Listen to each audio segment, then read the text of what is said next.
अगर हम 200 साल पुराने इंसान को आज के समय में लेकर आते हैं तो वह इंसानों की इन्वेंशंस को देखकर चौंक जाएगा। आज हमारे पास अपनी जेबों में एक ऐसा डिवाइस रहता है जो ऑलमोस्ट वह काम कर सकता है जिसके लिए पहले अलग अलग डिवाइस की जरूरत पड़ा करती थी।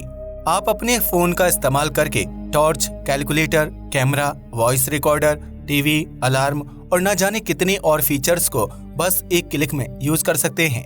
आज से 200 साल बाद हमारे पास इससे भी अच्छी तकनीकी होगी जिसका अंदाजा आप किसी भी तरीके से नहीं लगा सकते हैं। लेकिन मोबाइल फोन्स इंसानों के द्वारा सोचे गए कुछ और टेक्नोलॉजिकल ऑब्जेक्ट्स के मुकाबले काफी ज्यादा बेसिक है। उन ऑब्जेक्ट्स को स्टैंडर्ड मेगा स्ट्रक्चर्स कहा जाता है।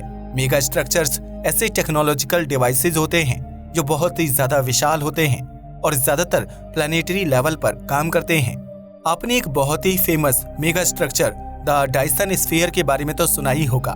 ऐसा माना जाता है कि भविष्य में चलकर जब हम इंसानों को ज्यादा ऊर्जा की जरूरत पड़ेगी तो हम इसी मेगा स्ट्रक्चर के जरिए अपने सूर्य की एनर्जी को एक्सट्रैक्ट करेंगे।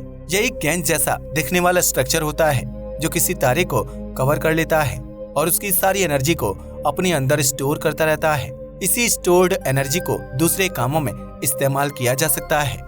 इसके अलावा मैत्रियोशका ब्रेन नाम का भी एक बहुत इंटरेस्टिंग मेगा स्ट्रक्चर होता है। यह एक सोलर सिस्टम लेवल का कंप्यूटर होता है जिसको एनर्जी उस सोलर सिस्टम के तारे से मिलती है। जिस तरह से हमारे घर में रखे कंप्यूटर इलेक्ट्रिकल एनर्जी से चलते हैं, वैसे ही यह कंप्यूटर सूर्य की सारी एनर्जी को इस्तेमाल करने के बाद चलता है। यह कंप्यूटर इतना पावरफुल होता है कि इससे ग्रहों तक को बनाया जा सकता है। अब सीधी सी बात है कि हम इंसान अभी इतने ज्यादा एडवांस्ड नहीं हुए हैं कि हम इतने कॉम्प्लेक्स मेगा स्ट्रक्चर्स को डिजाइन कर पाएं और उन्हें असली दुनिया में बना पाएं। लेकिन एक मेगा स्ट्रक्चर ऐसा जरूर है जो ऑफिशियल हो चुका है और जिसका काम आगे स्टार्ट होने के काफी ज्यादा चांस हैं। हम बात कर रहे हैं ट्रांस ग्लोबल हाईवे की। यह एक ऐसा मेगा स्ट्रक्चर होगा जो पृथ्वी पर मौजूद सभी कॉन्टिनेंट्स को आपस में लिंक करेगा। इसके जरिए आप एक कॉन्टिनेंट से दूसरे कॉन्टिनेंट तक बहुत ही शॉर्ट और फास्ट रूट लेकर जा पाएंगे। अगर हम ट्रांस ग्लोबल को बना लेते हैं तो हमारे पास एक और मेगा स्ट्रक्चर बनाने का रास्ता खुल जाएगा। उस मेगा स्ट्रक्चर का नाम है एक्यूमिनोपोलिस। आपने शायद ही इसके बारे में पहले कभी सुना हो, लेकिन आज के इस वीडियो में हम आपको इसके बारे में ही पूरी जानकारी देने वाले हैं, तो इस वीडियो को अंत तक जरूर देखिएगा। जब शहरों को डिवाइड किया जाता है तो इस बात पर काफी ज्यादा डिबेट होती है कि शहरों को किस बेसिस पर डिवाइड किया जाए। कभी कभार शहरों में अलग अलग एथनिसिटी के लोगों की वजह से उनको डिवाइड किया जाता है, तो कभी ज्यादा पॉपुलेशन होने की वजह से। वैसे तो शहर की कोई डेफिनेशन नहीं होती और यह कितने भी बड़े हो सकते हैं। आज टोक्यो, दिल्ली और न्यूयॉर्क सिटी पूरे विश्व में सबसे बड़े शहरों में से एक है, जिसमें टोक्यो दुनिया की सबसे बड़ी सिटी है। इतनी ज्यादा बड़े एरिया में फैले होने के बाद भी यह एक और बड़ी स्ट्रक्चर का पार्ट बन सकते हैं, जिसे मेगालोपोलिस या आसान भाषा में सुपर सिटी कहा जाता है। जब काफी सारे शहरों को मिलाकर एक बहुत ही बड़ा शहर बनाया जाता है तो उसे सुपर सिटी कहा जाता है। इसे हम कॉन्टिनेंट्स के एग्जाम्पल से समझ सकते हैं। जब अलग अलग देशों को आपस में मिलाया जाता है तो हमें अलग अलग कॉन्टिनेंट्स मिलते हैं। कुछ उसी तरीके से जब अलग अलग शहरों को आपस में मिला दिया जाता है तो मेगालोपोलिस या फिर सुपर सिटी की फॉर्मेशन होती है। इन दोनों में बस फर्क ये है कि कॉन्टिनेंट पहले से ही हमारी पृथ्वी पर मौजूद थे और हम इंसानों ने उन्हें अलग अलग देशों में डिवाइड किया है। लेकिन अगर हम ऐसे ही शहरों को मिलाते जाएंगे तो इसका साइज बढ़ता ही चला जाएगा। सवाल ये है कि एक सुपर सिटी की लिमिट क्या होती है, यानी यह मैक्सिमम कितने बड़े हो सकते हैं। आज के समय में टेक्नोलॉजी पूरी दुनिया में फैल चुकी है, जिसकी वजह से लोगों का लिविंग स्टैंडर्ड बढ़ता जा रहा है। हमें हर जगह अर्बनाइजेशन यानी शहरीकरण देखने को मिल रहा है। अगर यह शहरीकरण ऐसे ही चलता रहा तो हमें पृथ्वी पर सुपर सिटीज भी आपस में कनेक्ट होती हुई दिखेंगी, जिससे और भी बड़े शहरों का निर्माण होगा। आज के समय में हमारी पृथ्वी पर ज्यादा मात्रा में बड़े शहर इसलिए नहीं है क्योंकि लोगों को आपस में कनेक्ट करना और लॉ एंड ऑर्डर को इतनी बड़ी एरिया में मैनेज करना काफी ज्यादा मुश्किल होता है। अगर आज कोई मेगालोपोलिस हमारी पृथ्वी पर फॉर्म होती है तो शायद ही वह स्टेबल रह पाएगी, लेकिन भविष्य में ऐसा जरूर हो सकता है कि मेगालोपोलिस भी आपस में कनेक्ट होने लगे और सुप्रीमली लार्ज सिटीज की फॉर्मेशन करने लगे। इन शहरों का साइज ना ही एक शहर के बराबर होगा और ना ही किसी देश के बराबर, बल्कि यह प्लैनेट वाइड अरेंजमेंट्स होगी, यानी यह शहर पूरे ग्रह के बराबर होगा। इसे कहा जाएगा द एक्यूमिनोपोलिस। इसके बारे में साइंस फिक्शन की कई किताबों में बात की गई है, लेकिन बहुत कम ही लोग ये जानते हैं कि यह असलियत में भी मुमकिन हो सकता है। जिस तरह से आज हम अलग अलग देशों के जरिए आपस में जुड़े हुए हैं, वैसे ही हम अपने रिलेशंस को और मजबूत करके एक बड़ा शहर फॉर्म कर सकते हैं। ये हमारे तब बहुत काम आएगा जब हम सिविलाइजेशन के हायर लेवल पर होंगे। सिविलाइजेशंस को 3 मुख्य लेवल पर बांटा जाता है। पहली होती है टाइप 1 सिविलाइजेशन, जो अपने प्लैनेट पर पूरा कंट्रोल रखती है। दूसरी होती है टाइप 2 सिविलाइजेशन, जो अपने सौरमंडल पर पूरा कंट्रोल रखती है। और तीसरी होती है टाइप 3 सिविलाइजेशन, जो अपनी पूरी गैलेक्सी पर कंट्रोल रखती है। जब हम टाइप 3 लेवल की सिविलाइजेशन बन जाएंगे तो हमारे लिए एक्यूमिनोपोलिस जैसे मेगा स्ट्रक्चर काफी ज्यादा जरूरी होंगे। तब हमारे लिए एक ग्रह एक शहर के बराबर हुआ करेगा। इसी तरह एक सौरमंडल हमारे लिए बिल्कुल एक कॉन्टिनेंट के बराबर हुआ करेगा और एक गैलेक्सी बिल्कुल एक देश के बराबर। यह एक दूसरे से बहुत स्ट्रांगली कनेक्टेड होंगे। इनको कनेक्ट करने के लिए ऐसे ऐसे स्ट्रक्चर्स का यूज किया जाएगा जो आज बनाना और टेस्ट करना बिल्कुल नामुमकिन है। फॉर एग्जाम्पल, तब हम एक जगह से दूसरी जगह ट्रेवल करने के लिए किसी यान का नहीं बल्कि वर्म होल्स का इस्तेमाल किया करेंगे। आप इसे एक पाइप जैसा समझ सकते हैं जो अंतरिक्ष के बहुत दूर के इलाकों को आपस में कनेक्ट करता है। यह हमारे लिए भविष्य का हाईवे होगा, जिससे हम एक ग्रह से दूसरे ग्रह या फिर एक गैलेक्सी से दूसरी गैलेक्सी बहुत कम समय में पहुंच जाया करेंगे। अगर हमें छोटी डिस्टेंस ट्रेवल करनी होगी तो हम ऐसे स्पेसशिप का इस्तेमाल करेंगे जिनके अंदर पेट्रोल या फिर हाइड्रोजन नहीं बल्कि एक ब्लैक होल फ्यूल के रूप में इस्तेमाल किया जाएगा। हमारे पास एक ऐसा मेगा स्ट्रक्चर होगा जिसके जरिए हम अपने पूरे सौरमंडल को ही बिल्कुल एक रेडियो कंट्रोल कार की तरह कंट्रोल कर पाएंगे। उस मेगा स्ट्रक्चर का नाम होगा द स्टेलर इंजन। एक्यूमिनोपोलिस शब्द को सबसे पहले ग्रीस देश के एक सिटी प्लानर ने 1967 में इन्वेंट किया था। उस समय उन्हें ये आइडिया बिल्कुल इम्पॉसिबल लगा होगा, क्योंकि तब ग्लोबलाइजेशन बहुत नीचे स्तर पर था। ग्लोबलाइजेशन उस प्रोसेस को कहते हैं जिसके जरिए पूरी दुनिया आपस में कनेक्टेड होती जा रही है। 1967 में ग्लोबलाइजेशन का कॉन्सेप्ट तो था, लेकिन दुनिया आपस में इतनी स्ट्रांगली कनेक्टेड नहीं थी जितनी आज है। इंटरनेट के आने की वजह से ग्लोबलाइजेशन बहुत तेजी से बढ़ा है। इसके जरिए अब किसी भी देश के किसी भी शहर में बैठा इंसान पूरी दुनिया तक अपनी बात को पहुंचा सकता है और दुनिया में मौजूद ऑलमोस्ट हर इंफॉर्मेशन को रिसीव कर सकता है।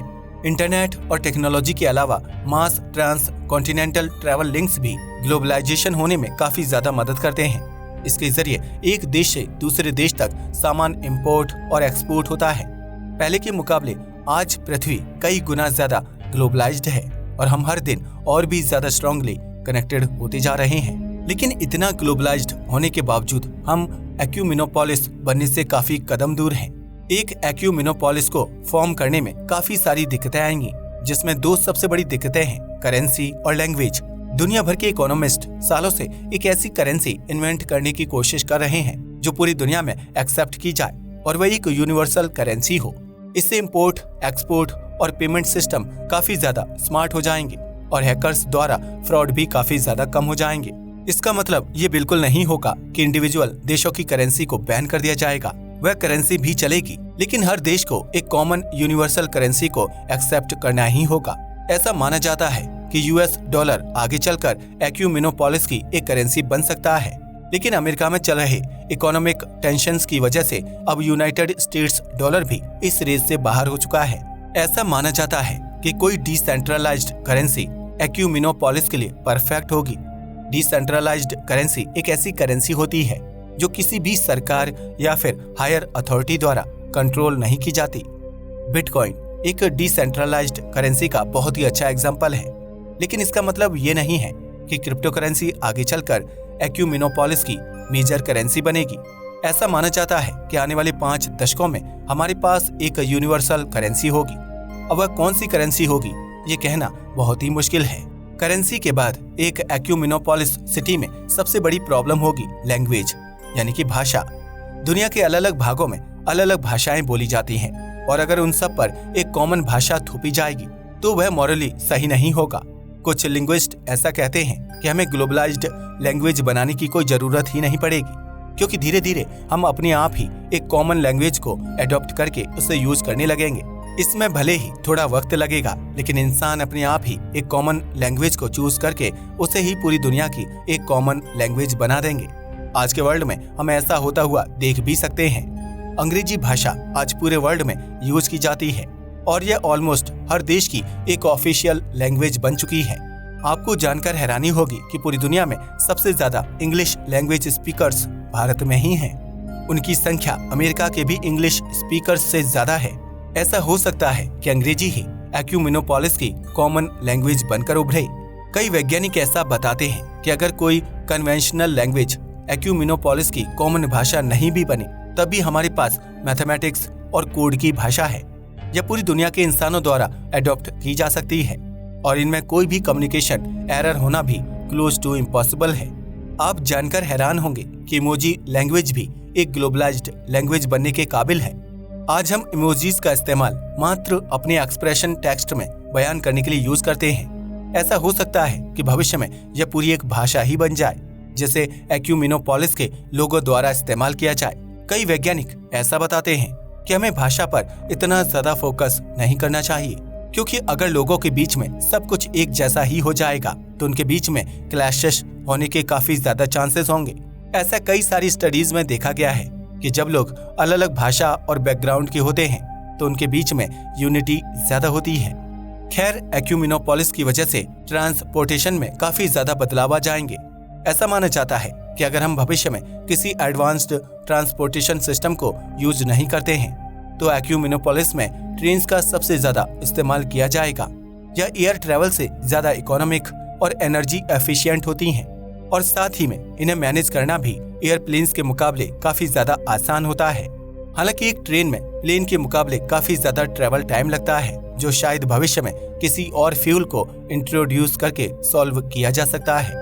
ऐसा भी हो सकता है कि भविष्य में हम सिर्फ मैग्नेटिक लेविटेशन वाली ही ट्रेन्स का इस्तेमाल करें, जो किसी फ्यूल पर नहीं बल्कि मैग्नेट और इलेक्ट्रिसिटी के जरिए चलती हैं। यह ट्रेन जमीन को टच तक नहीं करती हैं, लेकिन इनकी रफ्तार बहुत ज्यादा तेज होती है। अगर इन्हीं ट्रेन्स में हम आर्टिफिशियल इंटेलिजेंस को भी इंटीग्रेट कर देंगे तो ट्रेन एक्सीडेंट्स भी काफी ज्यादा कम हो जाएंगे। इसके अलावा भविष्य में टनल ट्रैवल भी बहुत कॉमन हो जाएगा। दुनिया के सबसे अमीर इंसान एलोन मस्क मैग्नेटिक लेविटेशन और टनल ट्रैवल के जरिए ट्रैफिक की समस्या को जड़ से हटाना चाहते हैं। उनकी कंपनी द बोरिंग कंपनी ऐसी ही टनल्स को बनाने का काम करती है, जो ऊपरी रोड से लिंक होती है। स्क्रीन पर दिखाई जाने वाले वीडियो में आप देख सकते हैं कि कैसे एक ट्रैफिक में फंसी हुई कार टनल का इस्तेमाल करके उसी रास्ते को कम समय में कवर कर सकती है। एक्यूमिनोपोलिस में काफी सारे ट्रांस कॉन्टिनेंटल हाईवे होंगे, जो एक कॉन्टिनेंट को दूसरे कॉन्टिनेंट से कनेक्ट करेंगे। इसके अलावा ट्रांस ग्लोबल हाईवे भी अलग अलग कॉन्टिनेंट्स को एक साथ कनेक्ट करेगा। इतिहास में पहली बार ऐसा होगा कि एक शहर एक कॉन्टिनेंट से भी विशाल होगा और शहर के अंदर कॉन्टिनेंट मौजूद होंगे। इस विशाल शहर में आर्टिफिशियल आइलैंड्स और टूरिस्ट डेस्टिनेशंस क्रिएट की जाएंगी, ताकि भविष्य के इंसान वहां पर एंजॉय कर सकें। अगर उस समय तक हम टाइप 2 सिविलाइजेशन बन चुके होंगे तो हम किसी और ग्रह से मिट्टी और मटेरियल लाकर यहाँ के समुद्रों को भी लैंड में कन्वर्ट कर पाएंगे, जिससे इस एक्यूमिनोपोलिस का लैंड एरिया बढ़ेगा और ज्यादा लोग यहाँ पर रह पाएंगे। ऐसा करने पर हमारी पृथ्वी की जियोलॉजी में काफी ज्यादा बदलाव आएंगे, जो शायद हमारे लिए खतरनाक हो सकते हैं। एक एक्यूमिनोपोलिस को बनाने में सबसे बड़ी और ओरिजिनल प्रॉब्लम होगी एनर्जी की। इतने बड़े शहर को चलाने और उसे कनेक्ट करने के लिए बहुत भारी मात्रा में एनर्जी की जरूरत पड़ेगी। अगर हम फॉसिल फ्यूल्स पर ही डिपेंडेंट रहेंगे तो हमारी एनर्जी डिमांड कभी भी पूरी नहीं हो पाएगी। साथ ही में इन फॉसिल फ्यूल से निकलने वाला धुआं ग्लोबल वार्मिंग को इस हद तक बढ़ा देगा कि पृथ्वी रहने लायक ही नहीं बचेगी। एक्यूमिनोपोलिस के शुरुआती स्टेज पर हम न्यूक्लियर एनर्जी का इस्तेमाल कर सकते हैं और अपनी एनर्जी डिमांड को पूरा कर सकते हैं, लेकिन एक समय के बाद हमें इसे भी छोड़ना पड़ेगा, क्योंकि न्यूक्लियर एनर्जी को एक्सट्रैक्ट करने में काफी ज्यादा हीट प्रोड्यूस होती है, जो ओवरऑल हमारी पृथ्वी का टेम्परेचर बढ़ाएगी। इसके अलावा न्यूक्लियर एनर्जी प्रोडक्शन में न्यूक्लियर वेस्ट भी प्रोड्यूस होता है, जो रेडियो एक्टिव होता है और कैंसर जैसी खतरनाक बीमारियों का कारण बन सकता है। अगर हमें एक स्टेबल तरीके से एक्यूमिनोपोलिस की एनर्जी डिमांड्स को पूरा करना है तो सोलर एनर्जी इसका सबसे अच्छा ऑप्शन होगी। इस विशाल शहर की हर एक बिल्डिंग, घर, वाटर बॉडी और यहाँ तक कि हमारे कपड़ों के ऊपर भी सोलर पैनल्स लगा दिए जाएंगे। इसके जरिए हम सूर्य की काफी सारी एनर्जी को एक्सट्रैक्ट करके उसको अपने काम में ला पाएंगे। अगर तब तक हम टेक्नोलॉजिकली और भी ज्यादा एडवांस हो चुके होंगे तो डायसन स्फीयर भी हमारे काफी ज्यादा काम आएगा। इससे हम सूर्य की एनर्जी को एक्सट्रैक्ट करके उसे दूसरे फॉर्म में कन्वर्ट कर लेंगे, जो इतने बड़े शहर को पावर करने में मदद करेगा। लेकिन ऐसा बिल्कुल नहीं होगा कि हम सोलर पैनल से पूरी पृथ्वी को ही ढक देंगे। अगर हम ऐसा करेंगे तो पृथ्वी सिर्फ एक मेटल का गोला बनकर रह जाएगी। हमें इस प्लैनेटरी सिटी को हेल्दी रखने के लिए हरियाली के लिए भी जगह छोड़नी होगी। अगर पृथ्वी पर पेड़ पौधे ही नहीं रहेंगे तो आखिर हमें ऑक्सीजन कहाँ से मिलेगी और पृथ्वी कैसे कहलाएगी। अब आप में से कई सारे लोग यह बोलेंगे कि ऑक्सीजन तो हम आर्टिफिशियल तरीके से भी प्रोड्यूस कर सकते हैं, तो उसके लिए पृथ्वी पर पेड़ पौधे उगाना इतना भी ज्यादा जरूरी नहीं है। लेकिन सिर्फ ऑक्सीजन लेना ही पेड़ पौधे लगाने का इकलौता मकसद नहीं है। कई सारी स्टडीज में ये प्रूव किया जा चुका है कि नेचर में रहने से stress levels almost instantly down हो जाते हैं, लोगों के बीच में वायलेंस कम होता है और यूनिटी बनी रहती है, कंसंट्रेशन लेवल्स बढ़ते हैं और लोगों की ओवरऑल हैप्पीनेस लेवल्स में बढ़ोतरी होती है। ये सारी चीजें एक एक्यूमिनोपोलिस में काफी ज्यादा जरूरी हैं, क्योंकि अगर इसमें रहने वाले इंसान ही स्वस्थ और खुश नहीं रहेंगे तो आखिर यह शहर किस काम का होगा। अभी भी हम एक एक्यूमिनोपोलिस को बनाने से काफी ज्यादा दूर हैं, लेकिन ऐसा माना जाता है कि ऐसे शहर का भविष्य में बनना निश्चित है। एक रफ एस्टिमेट के मुताबिक एक एक्यूमिनोपोलिस में करीब 1 ट्रिलियन लोग रह सकते हैं। आज हमारी पृथ्वी की आबादी मात्र 8 बिलियन है और 1 ट्रिलियन में 1000 बिलियन होते हैं। अगर एक्यूमिनोपोलिस जैसे प्लेनेट की साइज का एक शहर बनता है तो हमारी पृथ्वी का पूरा हुलिया ही बदल जाएगा। तब हमारे समुद्रों के ऊपर भी घर होंगे, इक्वेटर पूरी तरीके से सोलर पैनल से कवर्ड होगा, पूरी दुनिया में एक कॉमन करेंसी इस्तेमाल की जा रही होगी और बाहर से देखने पर पृथ्वी बिल्कुल एक चमकते हुए गोले जैसी दिखाई देगी। अगर आपको एक्यूमिनोपोलिस का राजा बनाया जाए तो आप उसमें क्या क्या एक्स्ट्रा चीजें बनाना चाहेंगे, हमें नीचे कमेंट करके जरूर बताइएगा। आज के वीडियो के लिए बस इतना ही। धन्यवाद।